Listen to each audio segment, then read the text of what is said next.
ज़मीन की खरीदो फ़रोख्त, प्लाट की खरीदो फ़रोख्त के ऊपर जो एफबीआर के टैक्सेस हैं वो कितने लगते हैं और उनके क्या क्या परसेंटेज है। ये एक बहुत बड़ी कन्फ्यूजन होती है जब भी प्लाट खरीदने जाते हैं या बेचने जाते हैं कि हमारे ऊपर टैक्स कितना लगेगा और कौन कौन से टैक्सेस लगेंगे। ये चीज़ जो है वो आज तक बिल्कुल एक क्रिस्टल क्लियर नहीं हो सकी कि कितने टैक्सेस होते हैं, क्या क्या टैक्सेस होते हैं। तो आज मैं आपको वो चंद टैक्सेस बताता हूँ जो आप ज़मीन खरीदने जा रहे हैं या बेचने जा रहे हैं तो आपके ऊपर एप्लीकेबल हो सकते हैं। उसके अंदर फाइलर नॉन फाइलर सबकी जो परसेंटेज है वो मैं आपको बता दें। सबसे पहला जो टैक्स है फ़रोख्त के ऊपर वो है सेक्शन 236C का टैक्स। ये विद होल्डिंग टैक्स होता है और ये जो टैक्स है 236C का ये रजिस्ट्रार काटता है रजिस्ट्री के वक्त। ये फाइलर के लिए डीसी रेट के मुताबिक 3% और लेट फाइलर के लिए डीसी रेट के मुताबिक 6% और नॉन फाइलर के लिए ये 13% तक ये टैक्स हो सकता है। दूसरा टैक्स है 236K का टैक्स। ये भी विद होल्डिंग टैक्स है, खरीदारी के वक्त जो है वो लागू होता है।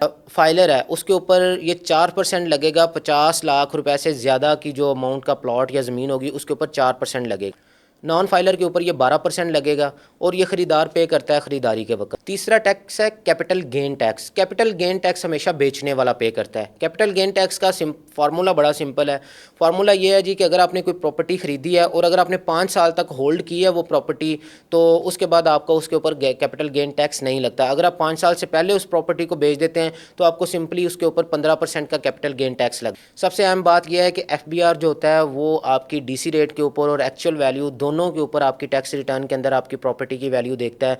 तो कोई भी प्रॉपर्टी खरीदें, कोई ज़मीन जायदाद, कोई प्लॉट कुछ भी खरीदें तो हमेशा ये जहन में रखें कि अपनी प्रॉपर्टी को अपनी टैक्स रिटर्न के अंदर डिक्लेयर करते हुए आपने इस चीज़ का ख्याल करना है कि उसकी एफबीआर की वैल्यू जो बनती है मार्केट वैल्यू वो और जो डीसी वैल्यू दोनों वैल्यूज़ जो हैं वो आपने वहाँ पे डिक्लेयर करनी हो। तो इस दफ़ा जो 2025 की टैक्स रिटर्न थी उसके अंदर ये कॉलम भी शामिल किया गया था दोनों इनकम लिखने का, दोनों अमाउंट्स लिखने का। तो ये ज़्यादा चांसेस यही हैं कि 2026 की टैक्स रिटर्न के अंदर भी ये कॉलम जो है वो डाला जाएगा। तो इस चीज़ का ख्याल रखें कि आपने करेक्ट इनकम जो है वो लगानी है, अदरवाइज़ आपको सेक्शन 111 का नोटिस आ